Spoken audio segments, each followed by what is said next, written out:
What is up, everybody? Your friendly neighborhood gamer Zago cometh back with you again for another South Park Phone Destroyer video.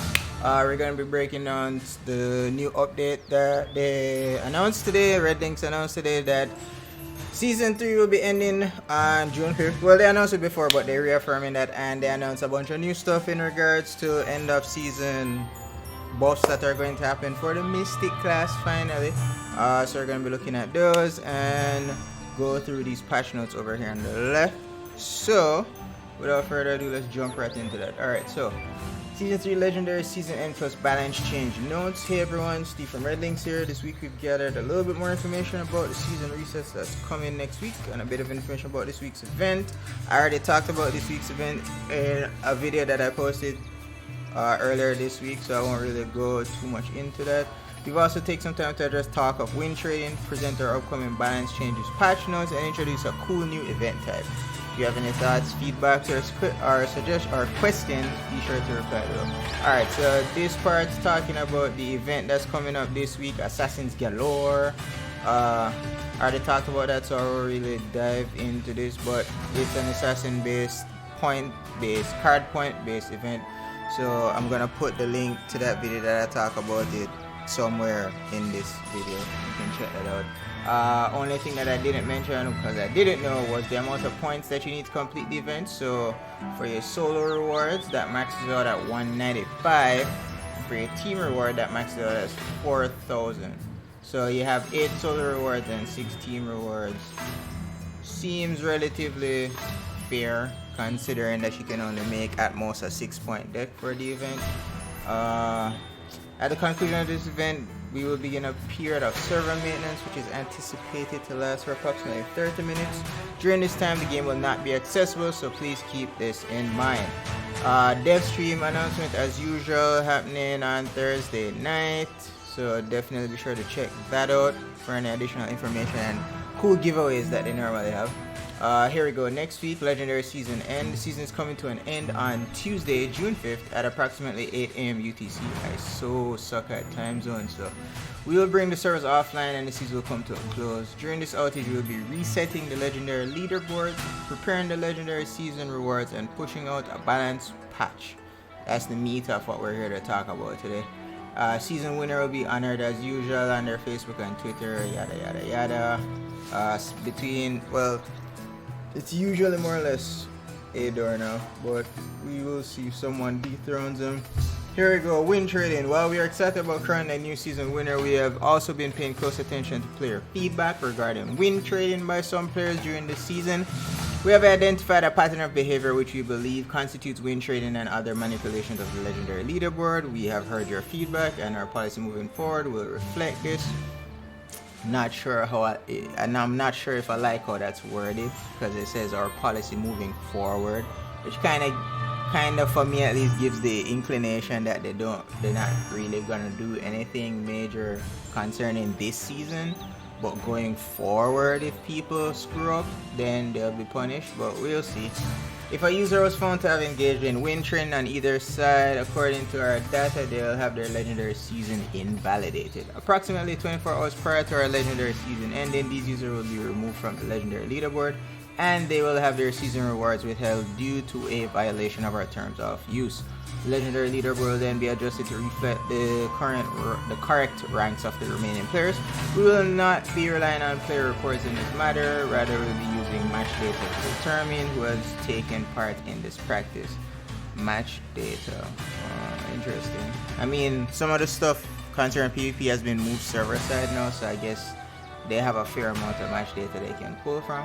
If a player continues to exhibit this behavior, they may have further seasons invalidated, their PvP privileges revoked, or even receive a ban. I know a lot of people, gut reaction is probably to just ban the people that are abusing this system, but I highly doubt Red Links will jump straight to something like that. They're probably going to get some warnings and stuff first. But for those who don't know, there is a post on Reddit, I believe it was by Yvrain, that talked about some serious stuff going on in regards to win trading that a lot of people probably weren't aware of, where people would VPN to other regions and then trade Elo you whether losing or winning matches and then returning to the VPN to another region that has a lower player base, get a shit ton of elo or trade elo with their teammates, and then come back to their own region and have boosted elo or something of the sort. It's kind of convoluted / complicated, but once you get the general gist of it down, you understand why it's not a good thing for people to be manipulating their elo score like that, because it's a dick move to all the other people who don't necessarily VPN to another region and kind of try to duke it out the honest way. But it is what it is. Like, on the one hand, I get that it's kind of a dick move. On the other hand, it's like people are always gonna try to find a way to cheat the system. So I mean, now that it's aware and people are aware of it and the devs are more aware of it and it's out in the public eye, I guess the devs will start cracking down on it, so it'll become less of a thing for people to abuse. But we'll see. So that deals with win trading. Also FYI, personally I don't think win trading has anything to do with the ranking, but you never know. The devs might lump it all together or they might not. Time will tell. Balance changes, the important stuff. Make Mystic great again. Alright, so the balance changes, in addition to the legendary season ending next week, we'll be releasing a balance update during Tuesday's maintenance. This round of balance changes has a specific focus on mystical cards. Broadly speaking, mystical is the least played theme at legendary rank. No shit. So in order to make it more exciting and appealing, we've made some adjustments to cards with low usage rates. We feel that these adjustments will make Mystical more competitive and are excited to see how they perform in the wild. In the future, we'll be running surveys both in-game and within the community, continuing to listen to player feedback and analyzing data to determine which cards to adjust. Please keep in mind that every card is subject to balance adjustments in order to help us achieve our goal of keeping fun, destroying an exciting, living, breathing PvP experience. We will also be attempting to keep balance updates in sync with season resets at a roughly monthly pace. Why not just put it at a month? Why does it have to be roughly? It makes life so much easier when you just have it set to a month. In Hearthstone, a month. That's all the season is. From the first of the month to the end of the month. Season. There's no need to approximate or roughly or any of that. Just set it for a month. If it's February, we get 28 days, season's finished. Doesn't matter. But yeah, sorry for ranting off on that tangent. Alright, so we got 1, 2, 3, 4, 5, 6, 7. 7 cards that are gonna be buffed from the mystical theme. First up, we got the Master Ninja. Increase base HP from 140 to 280. So here on the screen, you can see what a level 1 Master Ninja looks like. As I said, they're increasing. Well, they're basically doubling the HP from 140 to 280. I'm not sure if that's the buff that this card necessarily needed, but it's welcome because this card used to die off hella easy just sitting in the back chucking ninja stars, barely doing any damage or anything. So I guess any buff is technically a good buff, but I hate when the devs do things like this kind of lackluster, because I'm pretty sure we all remember the phase of, oh, let's make legendaries feel legendary, and we got that awesome buff to Stand of Many Moons that everyone lost their shit over. Stand of Many Moons went Super Saiyan and went from the worst legendary in the game to quite arguably the best legendary in the game. I feel like all legendaries should get that treatment and it shouldn't just be a one-off thing.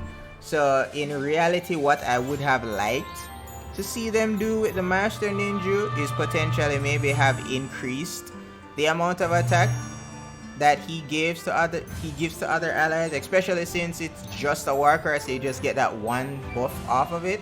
It's not like its other counterpart in Sci-Fi, Bounty Hunter Kyle, that basically continuously is buffing everything on the field by small increments.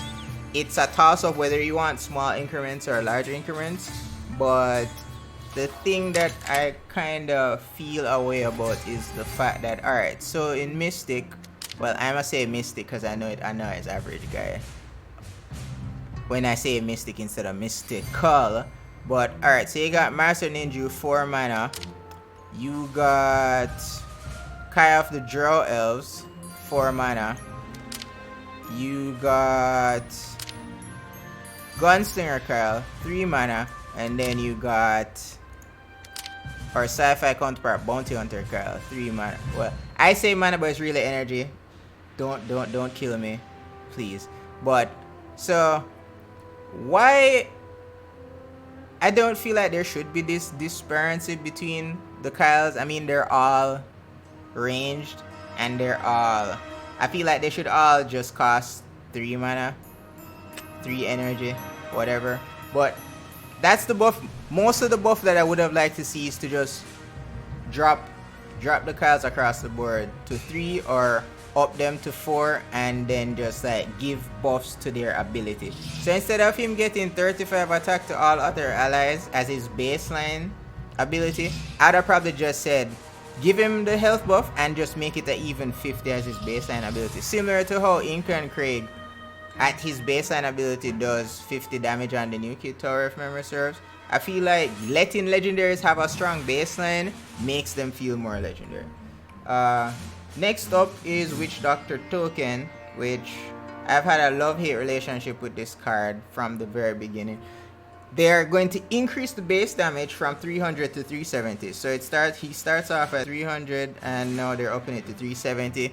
Honestly, it doesn't really seem like that big of a health buff, considering that they just buffed Ninju from 140 to 280. I would have liked to see them raise it probably just to an even 500, or well, not 500, that might be a bit much. Maybe an even 400. Yeah, an even 400 I would have been okay with, giving him an extra 100 health. I could see with that. And they increase both life drain and heal to 50%. This is a area that people were very concerned about, because as you can see on his card, it just says drains health from nearby enemies. It doesn't really offer any statistics or full explanation behind that. So I feel like that's one thing they should have changed from the get-go. But now that they've come out and stated clearly that it's supposed to be 50, because I think it was like 33% before, so this makes a little bit more sense now. So let me see here. On a Witch Doctor token, if we go with a maxed out level 5 Robin Tweak, boosts your max HP for 412. So at baseline, 370 plus 412, at 782 if my math is right. And then 782 divided by, I guess, a half. I suck at math, so I'm gonna pull up my calculator here. 782 divided by 2, that's 391. So by right, a Witch Doctor token should be able to life drain 391 damage off of whatever is around him, right? That's if he gets buffed with a Robin Tweak, which makes the most sense to me. So now your standard, well, let's look at this level 6 standard grade. So level 6 standard grade has 586. We can drain 391 off of that, so that won't kill a level 6 card. But say for instance for a level 5 card, how much are we looking at? We definitely know 391 will kill assassins. That goes without a doubt. Alright, Poseidon stand level 5, 463. So it almost kills a level 5 Poseidon stand. So I feel like that's a decent enough amount, I guess. But if they had made it, well, if they had made it the 400, then technically it would have done just a smidgen more, which would have made it feel like more of a viable legendary. Yeah, I stand by my earlier thought. I feel like they should have just bumped the health up to even 400. Because even if you rock this with Robin Tweak, that's 8 energy. That's an 8 energy play right there. So it should pay off for the investment. So this means that the base power will drain a heal. And if I had this a scaling adjustment, meaning max level 7, HP increases from 901 to 1115. Alright, next card, Pope Timmy.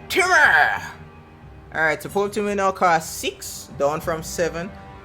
Not the biggest of buffs, but definitely a worthwhile one, because a lot of people complained about this card costing way too much for what it does.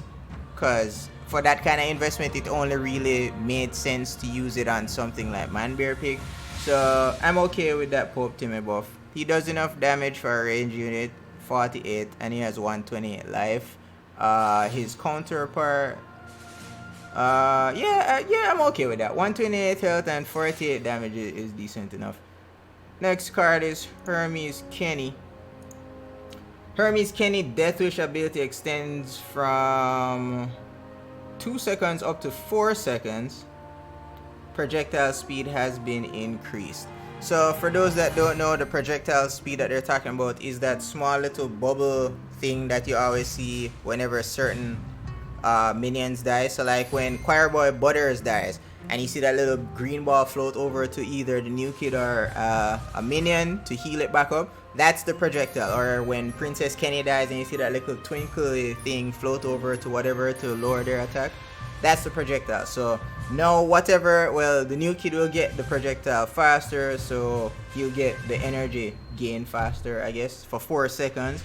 So I'm not sure if that's like some big great thing, but we'll have to see how it works out, because nobody really plays the card, so nobody really knows the full scope of what the card can do. So I'm not going to speak too much on the Hermes Kenny. I think once again, you could have just buffed it up to even 5 seconds and call it quits there.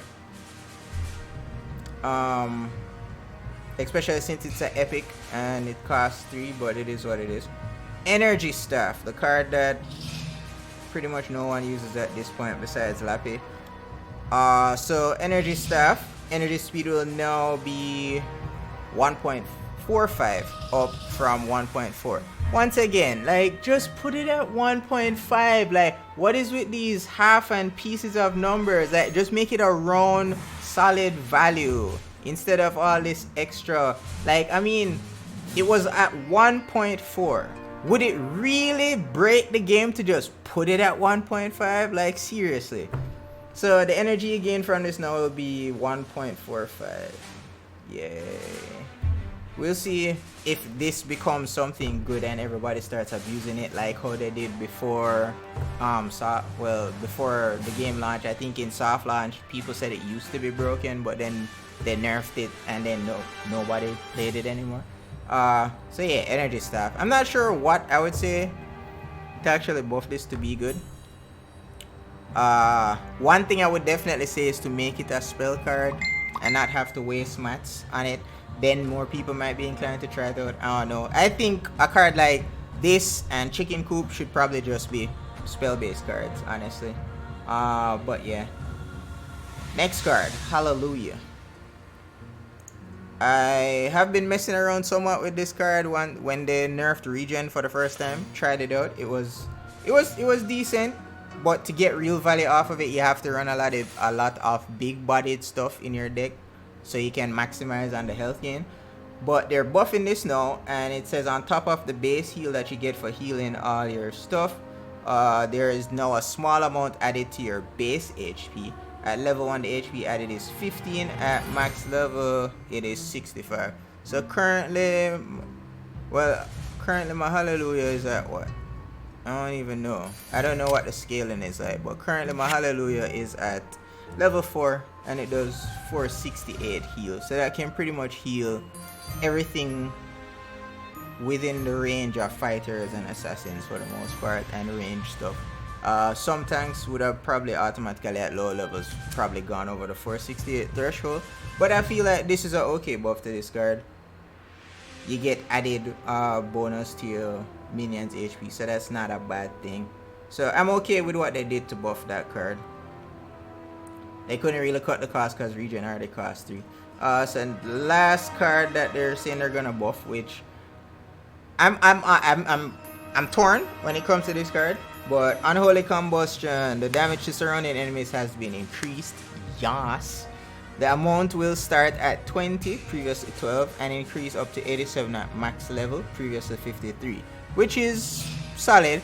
Right now, my Unholy Combustion does 24 damage at level 4. That's depressing. So it will start at 20 now, so that's an additional like 8 damage for each level, roughly, I guess. I'm guesstimating here, I'm bad at math. So even if it's like 8 damage for each level, 8 4s 32. So that's like, it will do roughly 32 or 50 or 52. I don't know. The point is, you get more base damage off of it, which is good, because for Mystic they don't have really any direct damage spells like how Adventure has Lightning Bolt and Fireball. And I will admit, Unholy Combustion has gotten me that little bit of extra damage that I've needed at times to clutch a win. So I'm okay with this, and any little extra bit of damage you can get on surrounded units after insta-killing something, totally okay with this. And the fact that before everyone used to say there's no point upgrading Unholy Combustion because it just kills the one thing. Now there's a valid reason to upgrade your Unholy Combustion. Every little extra bit of damage will count. So I am perfectly okay with Unholy Combustion buff. And that's the end of the announced balance changes. So basically the devs are saying that they're looking at cards that were underused to buff, but I mean, this is only what, 7 cards. What happened to the rest of the stuff that isn't really used in Mystic? Choir Boy Butters. Don't really see anybody use that because it's an epic and nobody really invests that much in epics that don't scale as well as their common assassin counterparts. So I feel like they should have probably looked at this for buffing purposes potentially. Poseidon Stand, another card you don't really see a lot of people use because people complain that the animation on his charge ability is too slow in comparison to his other stand counterparts. I don't know why they didn't look at that card as well. What else do we have in Mystical? Prophet Dougie. Nobody plays that shit. More or less because nobody really plays Dougies. So, I mean, they might have wanted to look at that as well. That's another card in Mystic that could have gotten some loving. They are the buff section around this, so I'm okay with that. And that's basically all the extra cards. So they missed like maybe 2 or 3 cards. I won't say nobody plays Hercules Clyde because people have started playing him more often. Because once they nerfed Power Bind, he became like a better Power Bind, I guess. Because he got the body and he got the permanent Power Bind on whatever he hit. And he got that opening damage with him as well. So I won't say that he needed a buff per se. But yeah, so that takes care of all the buffs. I'm happy to see the direction that Red Lynx is going with the game in terms of balancing. It's always better to buff than it is to nerf. I'm a firm believer in this. There's no point in weakening a bunch of cards when you could just make the other cards strong enough to compete with them. So moving down along with the dev update, 24-hour events. In more exciting news in the near future, we will be rolling out a new type of event. 24-hour events will be coming soon. Once everything is ready on our end, players will be able to take part in short 24-hour card usage events, which will begin on Tuesdays, and will have the chance to earn prizes, which consist mostly of upgrade items. You may even see the first of these as soon as next week. Awesome. I hate when they cock these stuff and then we have to wait forever to get them. Like when they say, oh, we're going to be balancing whatever, and then we have to wait like a month or something just to hear what the balances are. I'd rather just not know until like the week before, if that's the case. But that's just me, I guess. Some people like cock teasers, but it is what it is.